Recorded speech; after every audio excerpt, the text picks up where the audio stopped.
तो welcome to the channel Edugrid foundation मेरे प्यारे बच्चों, और आप सभी का स्वागत है हमारे इस कंप्लीट फिजिक्स के टॉप 10 मोस्ट एमपी क्वेश्चंस में। जैसा कि आप देख सकते हो, केमिस्ट्री का, बायोलॉजी का और उसी के साथ फिजिक्स के सिर्फ यस सर 10 क्वेश्चन देने वाले हैं। तो ये 10 क्वेश्चन रामबाण साबित होने वाले हैं उन बच्चों के लिए जिनका शायद पास होने का सिर्फ इरादा था, ओके, या फिर अगर आप 80 आउट ऑफ 80 भी लाना चाहते हैं तो सिर्फ इन क्वेश्चंस को गो थ्रू कीजिए कि आप क्या लिख के आएंगे, किस तरह से क्वेश्चन कहीं रह ना जाए, क्योंकि अगर इस ये रह गया तो भैया सब कुछ रह गया। ध्यान देना, सटीक एनालिसिस से क्वेश्चन लेके आया हूं। ओके, सबसे पहले सर यहां पे क्वेश्चन आएगा, derive the formula of equivalent resistance of the parallel and combination resistors. Okay, electricity chapter का ये वो क्वेश्चन है जो सेक्शन सी में 3 मार्क के लिए आ सकता है। तो सर इसके लिए क्या क्या जरूरी होगा मेरे लिए? सर इसके लिए सबसे पहले जरूरी होगा डायग्राम। क्या जरूरी होगा? डायग्राम। अब देखिए, डायग्राम के साथ साथ आप क्या करेंगे, थोड़ी सी डायलॉग बाजी कर देंगे।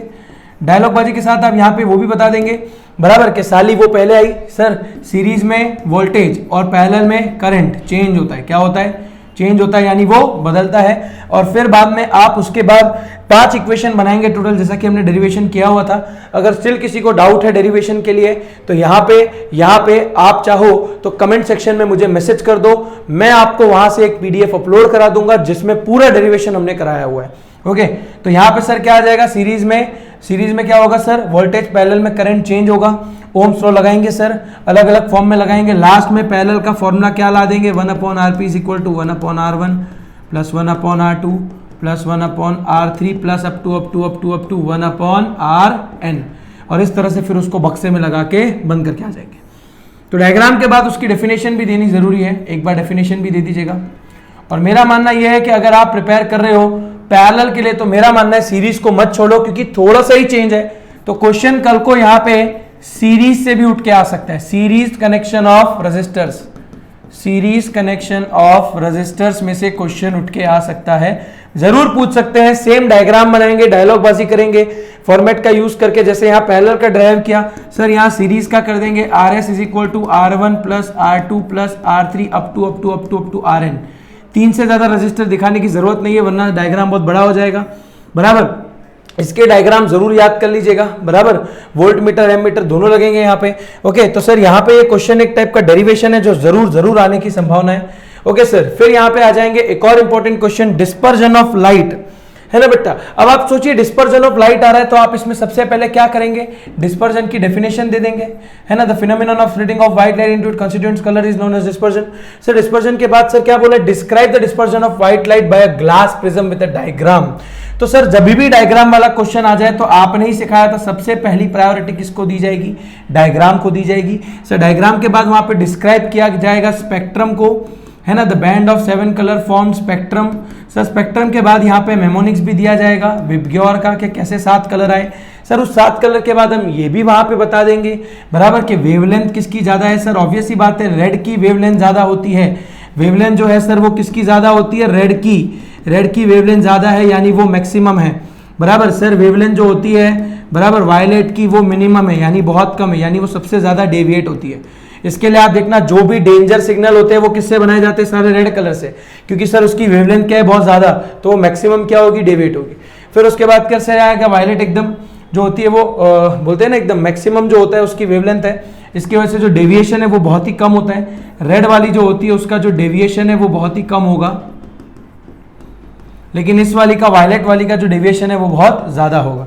ओके, तो यहां से क्वेश्चन निकल के आ सकता है। इसके अलावा अगर डिस्पर्जन आ गया है तो मेरा मानना यह है बच्चों, आपको रेनबो फॉर्मेशन पे भी नजर मार के जानी चाहिए।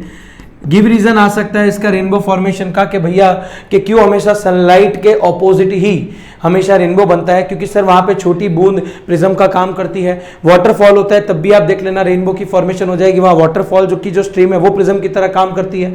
तो सर रेनबो फॉर्मेशन किस चीजों से होता है, टोटल इंटरनल रिफ्लेक्शन से होता है, डिस्पर्जन से होता है, रिफ्रैक्शन से होता है, वो भी आपको यहाँ मेंशन करना जरूरी है। हर बार क्वेश्चन निकल के आया है, इस बार भी यहाँ से क्वेश्चन निकलने की पूरी संभावना है। आगे आ जाइए, फिर क्या बोला हुआ है यहाँ पे सर, एक और क्वेश्चन है सोलेनॉइड। सर हमारे मैग्नेटिज्म वाले चैप्टर से क्या क्या आएगा? मैं बहुत डर रहा था क्योंकि अंत पे चैप्टर किया था, तो सोलेनॉइड तो करके जा, सोलेनॉइड तो करके जा। बता दे बहुत सारे सिलेंड्रिकल कोर की वजह से यहाँ पे आपने एक बार मैग्नेट की तरफ फील्ड जनरेट किए। सोलेनॉइड के बारे में डेफिनेशन लिख देंगे, बहुत सारे सिलेंड्रिकल टर्न्स का बना हुआ होता है ये। Sir state the characteristics of the magnetic field produced by a current carrying solenoid. तो सर इसका आंसर बिल्कुल बार मैग्नेट के जैसा होगा। How is the magnetic field produced by a bar magnet? तो सर वो यहाँ पे हमेशा नॉर्थ से साउथ जाएगी। यहाँ पे सर इसी के ऊपर से क्वेश्चन आ सकता है, what are the characteristic of magnetic field line, characteristic of magnetic field line. 4 characteristic पढ़ के जानी है आपको, है ना। फील्ड लाइन में से क्वेश्चन निकल के आ सकता है कि फील्ड लाइंस क्या है, हमेशा नॉर्थ से साउथ जाती है, इनसाइड साउथ टू नॉर्थ होती है, इंटरसेक्ट कभी नहीं करती, वेक्टर क्वांटिटी है सर। इसके अलावा जहां पे पोल्स होते हैं वहां पे उसकी स्ट्रेंथ ज्यादा है ना। तो रिलेटिव स्ट्रेंथ डिपेंड करती है डिग्री ऑफ क्लोजनेस पे। तो ये 3-4 पॉइंट आप याद करके जाइए। सोलेनॉइड में अगर आपको कोई क्वेश्चन आता है तो सोलेनॉइड में तो सिर्फ सोलेनॉइड की डेफिनेशन लिख दीजिए। सर वो करंट कैरिंग सोलेनॉइड जो है यहाँ पे बराबर कैसी फील्ड प्रोड्यूस करेगा, just similar to the bar magnet. इसके बाद आप उसका क्या बोला है, स्केच द मैग्नेटिक फील्ड, तो उसका स्केच बना के बता दीजिएगा, सर्किट बना दीजिएगा नीचे। ऐसा नहीं सोलेनॉइड में आपने खाली उसको गोल गोल घुमा के आसपास फील्ड बता दी, नहीं, प्रॉपर सर्किट बनाइएगा। टेक्स्ट बुक में उसको देखिए, उसके डायग्राम को बच्चों, टेक्स्ट बुक में उसके जो डायग्राम है उसको अगर आप जरा देख लेंगे तो अच्छा हो जाएगा। ओके, यहाँ पे आ जाइए। फिर आगे क्या आ सकता है सर इसमें? सर एक और चीज जो है यहाँ पे आ सकती है, discuss the main feature of domestic wiring system. Sir domestic electric circuit जो बहुत ही कोर टॉपिक रहा है हमारा, वो आने की पूरी संभावना है। स्कीमेटिक डायग्राम देख के जाइए। हमेशा बच्चे गड़बड़ कहाँ करते हैं सर? गड़बड़ यहाँ हो जाती है कि इलेक्ट्रिक मीटर जो होता है, जो फ्यूज बोर्ड होता है, जो डिस्ट्रीब्यूशन बॉक्स होता है, वो आगे पीछे बता देते हैं। तो देखिए बड़े डायग्राम है, आपको याद रखने के लिए थोड़ा बहुत दिक्कत हो रहा है, बनाने में दिक्कत हो रहा है, बट आप मैक्सिमम कंपोनेंट्स बना के आइए। फिर बता के आइए। यहाँ पे 220 का वोल्ट सोर्स होता है बराबर, हमेशा पैरेलल में कनेक्ट किया जाता है। इसमें भी जो आप सर्किट दे रहे हैं वहां पे जो सॉकेट है वो 2 टाइप के होते हैं, एक 5 एम्पियर वाले और एक 15 एम्पियर वाले। 5 एम्पियर में घर के छोटे अप्लायंस चलेंगे, 15 एम्पियर में बड़े वाले चलेंगे। तो ये सब चीज आप वहां पे बता के आएंगे। पूरी ताकत से इस आंसर को अटेम्प्ट करिएगा। डायग्राम वाला क्वेश्चन है, फ्री के मार्क्स देके जाएगा कल आपको ये। ओके, फिर सर क्या आ सकता है यहाँ पे? बहुत बहुत बहुत इंपॉर्टेंट क्वेश्चन, ऑब्जेक्टिव में भी आ सकता है। हो सकता है 4 मार्क में यही क्वेश्चन आपको आ जाए कि ये 4 के बारे में बता दो कि सर इसका सिंबल बता दो। इलेक्ट्रिक सेल का जो सिंबल है भैया, सेल वर्ड बोला है, सेल वर्ड बोला हो तो फिर एक ही ऐसे बनाने का। सेल वर्ड अगर आ जाए तो आप ऐसे एक बड़ा और एक छोटा पॉजिटिव नेगेटिव बता दीजिए। पर अगर सर बैटरी का बारे में सिंबल आ जाए, सिंबल हो जाए बैटरी के बारे में बता दो, तो एक बड़ा एक छोटा इस तरह से आपको बताना पड़ेगा। एक बड़ा एक छोटा इस तरह से आपको जो है वो बताना पड़ेगा। ओके, तो बैटरी वो होती है combination of cell. Ammeter के बारे में कुछ नहीं है सर, ये रहा एम मीटर बराबर, एक तरफ पॉजिटिव एक तरफ नेगेटिव बता दीजिए। रजिस्टर कैसा होता है? तो रजिस्टर को बताने के लिए आपको कुछ नहीं करना है, ये रहा इसका आंसर, ऐसे ऐसे ऐसे ऐसे से बता दीजिए। वायर जॉइंट, अब देखो वायर जॉइंट कैसा होता है? Wire joint with crossing, crossing के साथ ये वाला होता है sir. Wire joint without crossing वाला ये वाला होता है। ये wire joint without crossing, 2 symbol आपको याद रखने हैं सर। सिंबल वाले क्वेश्चन भी आ सकते हैं, घबराना नहीं है, एकदम देख के जाना अच्छे से। ओके, फिर क्या आ सकता है सर क्वेश्चन में यहाँ पे? ओके सर, यहाँ पे एक और क्वेश्चन लेके आ गए सर कि ये बहुत ही इंपॉर्टेंट क्वेश्चन है sir. What are the factors on which force acting on a given current carrying conductor placed in a magnetic field. अगर मैं करंट कैरिंग कंडक्टर को मैग्नेटिक फील्ड में रखूंगा तो वो कहां से फोर्स एक्सपीरियंस करेगा? इनडायरेक्टली आपको पूछा है फ्लेमिंग्स लेफ्ट हैंड रूल। क्या पूछ लिया सर यहाँ पे? फ्लेमिंग्स लेफ्ट हैंड रूल के बारे में बराबर, जहां पे आप बता के आएंगे कि थंब क्या होता है। अगर फ्लेमिंग लेफ्ट हैंड रूल आया है तो यहाँ पे मेरे हिसाब से right hand thumb rule, right hand thumb rule आने की भी पूरी संभावना है 2 मार्क के अंदर। तो जब आप ये 2 रूल देख लेंगे, मुझे नहीं लगता दोनों में से कुछ भी हार्ड है। फिर इस क्वेश्चन में और क्या पूछा है? State when the magnetic force is highest. भाई मैग्नेटिक फोर्स हाईएस्ट कब होगी? तो याद कीजिए left hand rule. Left hand rule, stretch your finger, FBI, जल्दी से बना दो FBI, फोर्स बराबर मैग्नेटिक फील्ड एंड करंट। तो जब यहाँ पे मैग्नेटिक फील्ड और करंट का डायरेक्शन परपेंडिकुलर होगा तो मैग्नेटिक फील्ड क्या होगी सर? हाईएस्ट होगी। ओके, मैग्नेटिक फोर्स क्या होगी? हाईएस्ट होगी बराबर, परपेंडिकुलर होना चाहिए उसके। और आगे आ जाइए सर, यहाँ पे क्या इसके और आगे क्या आएगा? तो यहाँ पे एक और क्वेश्चन यहाँ पे उठ के आ सकता है, what are the magnetic field lines जो क्वेश्चन आपने हमें यहाँ पे बताया सर ये भी आ सकता है कि मैग्नेटिक फील्ड लाइंस क्या है, मैग्नेटिक फील्ड लाइन ड्रॉ भी करिए बार मैग्नेट के आसपास, जो हमने सर आगे ही बता दिया।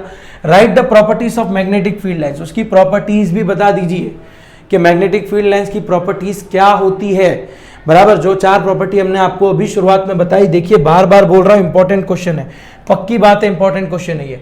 आ जाइए 8 नंबर के क्वेश्चन में, बहुत ही इंपॉर्टेंट क्वेश्चन, लिख लो कल के उसमें यहां पे से केस स्टडी निकलेगा। केस स्टडी यानी आप वैल्यू बेस्ड क्वेश्चन निकालोगे यहां से। किसके ऊपर निकालेंगे सर? ह्यूमन आई के बारे में और डिफेक्ट्स इन देयर विजन के बारे में पक्का क्वेश्चन निकल के आएगा। तो यहाँ पे क्वेश्चन आपको इस तरह से नहीं दिया जाएगा, बट आप समझ दीजिए सर आपको एक छोटा सा हिंट दे रहे हैं यहाँ पे कि जिससे आप इन क्वेश्चंस को सॉल्व कर पाओगे। मायोपिया, हाइपरमेट्रोपिया और प्रेस बायोपिया, है ना। उसके अलावा जो मोतियाबिंद होता है, बराबर, क्लाउडी लेयर आ जाता है, वो कैटरेक्ट होता है, बट उसको हम डिफेक्ट में नहीं काउंट करते, बराबर। कहने का मतलब वो डिफेक्ट ही है, बट वो इतना मेजर नहीं, वो एक उम्र पे होता है। तो मायोपिया क्या होता है सर? मायोपिया का एक नाम नियर साइटेडनेस है, मायोपिया का एक नाम नियर साइटेडनेस है। तो सर अगर क्वेश्चन इसके बारे में आ जाए, साइटेडनेस के बारे में आ जाए, तो नियर साइटेडनेस का मतलब क्या होता है सर? एक तो मैंने मुझे पता है कि इमेज कहाँ बनती है सर, ह्यूमन आई जो होता है वो इमेज हमेशा उसकी रेटिना पे बनाता है ना, रेटिना पे बनाता है, बराबर। रेटिना पे इमेज बनेगी, तो सर नियर साइटेडनेस का मतलब है इमेज पहले ही बना दो सर, पहले बना दो, यानी सर एक इमेज होगी जहां पे एक्चुअल आई वर्क करेगी, रेटिना पे आप उसकी इमेज बनाएंगे, रेटिना के बाद अब आप उसका डिफेक्ट बताएंगे मायोपिया का, तो इमेज पहले बन रही है। अब आप चाहते हैं कि वो इमेज रेटिना पे बने, दूर बने, तो दूर करने के लिए दूर वाला लेंस चाहिए सर हमको, है ना। दूर करने के लिए सर हमको कैसा लेंस चाहिए? डाइवर्जिंग लेंस चाहिए। तो याद करिए अगर वर्ड आ जाता है कि डाइवर्जिंग लेंस यूज हुआ है, डाइवर्जिंग लेंस यूज हुआ है, तो समझ जाइए डाइवर्जिंग लेंस कौन होता है सर? डाइवर्जिंग लेंस का नाम क्या होता है सर? डाइवर्जिंग लेंस एक तरह से यहाँ पे कॉनकेव ही होता है, और आप सब जानते हैं कॉनकेव लेंस कैसे पता चलेगा? फोकट या नेगेटिव से पता चलेगा, यानी सर फोकल लेंथ उसकी क्या हो जाएगी? नेगेटिव। यानी अगर मुझे कोई भी पावर नेगेटिव दी होगी, मैं समझ जाऊंगा कि वो मायोपिया वाला डिफेक्ट है। कैसे ठीक होगा? कॉनकेव लेंस से ठीक होगा, बराबर। इसके अलावा लाइव में जाके देखिए कि क्या इसके कॉजेस थे, वो मैंने डिटेल में बताया हुआ है। हाइपरमेट्रोपिया को सर बिल्कुल इसका उल्टा फार साइटेडनेस, क्या वर्ड बोल देंगे सर हम यहाँ पे? फार साइटेडनेस वर्ड बोल देंगे। फार साइटेडनेस सर आप हमको ये क्यों लिखवा रहे हो? क्योंकि सर चाहते हैं कि बच्चे इसको याद कर लें। फार साइटेडनेस वर्ड से पता चलता है, फार माने दूर। एक तो आपको पता है इमेज कहाँ आने वाली है सर? रेटिना पे आने वाली है सर। फार साइटेडनेस का मतलब अब इमेज दूर मिलाएंगे, है ना, यानी रेटिना के पार आपको इसका डायग्राम बनाना है। रेटिना से थोड़ा, रेटिना जहां पे है वहां पे थोड़ा दूर बना दीजिएगा डायग्राम, उसकी थोड़ी रेस आगे जाके मिलाइएगा। और मोस्ट इंपॉर्टेंट, इसकी रेस में एरो बनाना मत भूलना। बच्चे इसका डायग्राम बना लेते हैं, हाफ एक मार्क कटा देते हैं, एरो बनाना मत भूलिए। अगर आपका पेपर 80 आउट ऑफ 80 के लिए जा रहा है बेटा, तो इतनी छोटी छोटी ये चीजें बहुत मैटर करने वाली हैं, समझिए उसको अच्छे से। फार साइटेडनेस का मतलब क्या होगा सर? यहाँ पे इमेज दूर बनानी है सर, ठीक करने के लिए क्या ले लेंगे सर? कॉन्वेक्स लेंस ले लेंगे, बराबर। क्यों ले लेंगे? क्योंकि सर इमेज दूर बन रही है, उसे पास लाना है सर। पास लाना है यानी क्या आ जाएगा? कन्वर्जिंग लेंस, कन्वर्जिंग लेंस आ जाएगा, कन्वर्जिंग लेंस आ जाएगा। पता कैसे चलेगा सर? फोकल लेंथ साथ साथ में पावर अगर दोनों पॉजिटिव हो तो समझ जाना कौन सा डिफेक्ट होगा? Hypermetropia, far sightedness. Okay, presbyopia is a old age hypermetropia, जहां पे आपके आंखों की कैपेसिटी चली जाती है जब ये दोनों इफेक्ट साथ में हो जाएंगे। अच्छा, प्रेस बायोपिया को ठीक कैसे करोगे? By the use of bifocal lens, है ना। तो देखो ये पूरा क्वेश्चन सर ने बता दिया, इंपॉर्टेंट पार्ट है डिफेक्ट। ह्यूमन आई में power of accommodation, power of accommodation से क्वेश्चन आता है कि पावर ऑफ अकोमोडेशन कैसे हो रहा है हमारी ह्यूमन आई का। तो उसको एक बार आप तवज्जो जरा देके जाइएगा कि what do you mean by power of accommodation of an eye. Ciliary muscles कब रिलैक्स होंगी, कॉन्ट्रैक्ट होंगी, उसके ऊपर से क्वेश्चन आ रहा है। ओके, फिर यहाँ पे आ जाओ, आगे एक और क्वेश्चन है सर यहाँ पे। ओके, 9 नंबर का क्वेश्चन है, देखिए, state the Ohm's law and derive it's formula, most important है ना सर। ओम्स लॉ का जो डिराइव करेंगे formula, V versus I graph बनाएंगे यहाँ पे sir. V versus I graph constant होगा, ओम्स लॉ का कंडीशन दे देंगे, है ना, इन अ डेफिनेट फिजिकल कंडीशन, ये वर्ड लिख देंगे, या फिर ऐसा भी लिख देंगे, the potential difference across the two ends of a conductor is directly proportional to the electric current. आप सबसे पहले लॉ का स्टेटमेंट दीजिए, स्टेट वर्ड लिखा है यहाँ पे, स्टेट वर्ड लिखा है सर। फिर बाद में पूरी डेरिवेशन दीजिए, v is equal to I R होगा, sir R is equal to, फिर आप वी बाई आई बता देंगे। सर आर क्या होगा, resistance. It is the, R की डेफिनेशन दे देंगे यहाँ पे, it is the natural tendency of an object to resist the flow of the motion of the charges, resistance हो जाएगा। यूनिट बता देंगे आप इसका, ओम होता है, डिनोट करेंगे इस तरह से ओमेगा से। तो ये सब चीजें आप वहां बता देंगे। फिर अगर आपको क्वेश्चन आ जाएगा 1 ओम कितना होता है, तो आप वो भी बता देंगे कि भैया जब 1 वोल्ट का आप पोटेंशियल डिफरेंस दोगे और 1 एम्पियर का करंट दौड़ेगा तो रेजिस्टेंस निकल आएगा 1 ओम। तो ये सब चीजें आप वहां लिख के आएंगे। जितनी चीजें आप ज्यादा बताओगे बेटा उतना ज्यादा अच्छा हो जाएगा। फिर यहाँ पे आ जाओ, फिर यहाँ पे आ जाओ, क्या बोला हुआ है सर यहाँ पे, एक और चीज बोलिए, what is the plane mirror, most important question from the chapter light. तो सर प्लेन मिरर क्या है, जो मैग्निफिकेशन 1 दे रहा है, बराबर, जो सर सारी रे जैसी आएगी वैसी बनाएगा, जो वर्चुअल एंड डायरेक्ट इमेज बनाता है प्लेन मिरर है। सर कैसी नेचर की इमेज होगी, तो सर आपने बोल दिया वर्चुअल एंड डायरेक्ट होगी। सर इसके साथ साथ सेम साइज की होगी, साइज माने हाइट की बात हो रही है, जितने हाइट का ऑब्जेक्ट होगा उतने हाइट की होगी। फिर आप वहाँ ऐसा डायग्राम भी बना दीजिएगा जहाँ पे यहाँ पे आप ऐसे प्लेन मिरर बना रहे हैं, बराबर। प्लेन मिरर बनाने के बाद आप क्या कीजिएगा, यहाँ पे ऑब्जेक्ट को खड़ा के जितने पे ऑब्जेक्ट उतने पे ही इमेज की हाइट बनाई। मान लीजिए आपने 2 सेंटीमीटर लिया, इसको भी 2 सेंटीमीटर ले लेना। फिर बाद में सर यहाँ पे एक और क्या चीज आ सकती है, स्टेट इज यूजेस। तो भाई बहुत जगह इसके यूजेस आते हैं। सोलर कुकर में रिफ्लेक्शन के काम में आता है। अब आप बोलोगे सोलर कुकर में तो कॉनकेव यूज होता है, भैया रिफ्लेक्शन कराने के लिए भी प्लेन मिरर काम में आता है, हमारी डेली लाइफ यूजेस में काम में आता है, बराबर। इसके अलावा अगर आप देखोगे तो प्लेन मिरर का और भी बहुत सारा काम है, ट्रांसपेरेंट ग्लास में उसका यूज वगैरह आ जाता है। तो सर यहाँ से एक और प्लेन मिरर के अलावा एक क्वेश्चन जो उठ के और आ सकता है, new cartesian sign convention. New cartesian sign convention के अंदर सर कुछ नहीं बताना होता मुझे कि मैंने हमेशा ऑब्जेक्ट डिस्टेंस को लेफ्ट में सपोज किया तो यू ऑलवेज भी नेगेटिव, हाइट ऊपर की तरफ होगी तो पॉजिटिव ऑब्जेक्ट की, इमेज की हाइट पॉजिटिव हो सकती है, नेगेटिव हो सकती है। जितने भी डिस्टेंस प्रिंसिपल एक्सिस से मेजर किए जाएंगे, और अगर सर परपेंडिकुलर होंगे प्रिंसिपल एक्सिस के और नीचे की एक्स एक्सिस पे होंगे तो नेगेटिव होंगे, ऊपर वाई एक्सिस होंगे तो पॉजिटिव होगा डिस्टेंस। सर उसी तरह अगर लेफ्ट साइड वो है नेगेटिव एक्स एक्सिस की तरफ है तो कैसा होगा, डिस्टेंस नेगेटिव माना जाएगा। पॉजिटिव एक्स एक्सिस की तरफ है तो डिस्टेंस पॉजिटिव लिया जाएगा। ये 5 पोस्टुलेट आपको न्यू कार्टेशियन साइन कन्वेंशन में देने होंगे। तो इसी के साथ बेटा मोस्ट इंपॉर्टेंट सीरीज, इसके अलावा यहां पे मैं कहना चाहूंगा कि सर आपने न्यूमेरिकल नहीं दी फिजिक्स में, भाई न्यूमेरिकल आने की पूरी संभावना है, पर जो भी आएगा इजी आएगा। अगर तेको न्यूमेरिकल चाहिए तो भैया कंप्लीट फिजिक्स का जो लाइव है वहां न्यूमेरिकल देख। लाइट के, इलेक्ट्रिसिटी के, सबके न्यूमेरिकल बढ़िया तरीके से कराए हुए हैं, और जितने कराए हुए गारंटी उसी में से आएगा। लिख के रख लो ये बात हमारी, ठीक है। तो बहुत ही इंपॉर्टेंट है, आप कल जाने से पहले फॉर्मूलाज देख के जाइएगा, क्विक रिवीजन करके जाइएगा, कुछ नया मत पढ़िए।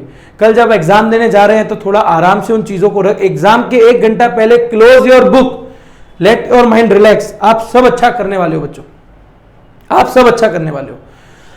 यहां का हर एक बच्चा अपना बेस्ट देने वाला है कल के दिन, और एड्यूग्रिड आपके साथ है। और यह मत भूलिएगा कि कल ठीक 3 से 3:30 के बीच में लाइव होगा आपका ये पेपर सॉल्यूशन का, और ये पेपर सॉल्यूशन का लाइव आपको बता देगा कि आपके कितने नंबर बन रहे हैं साइंस में।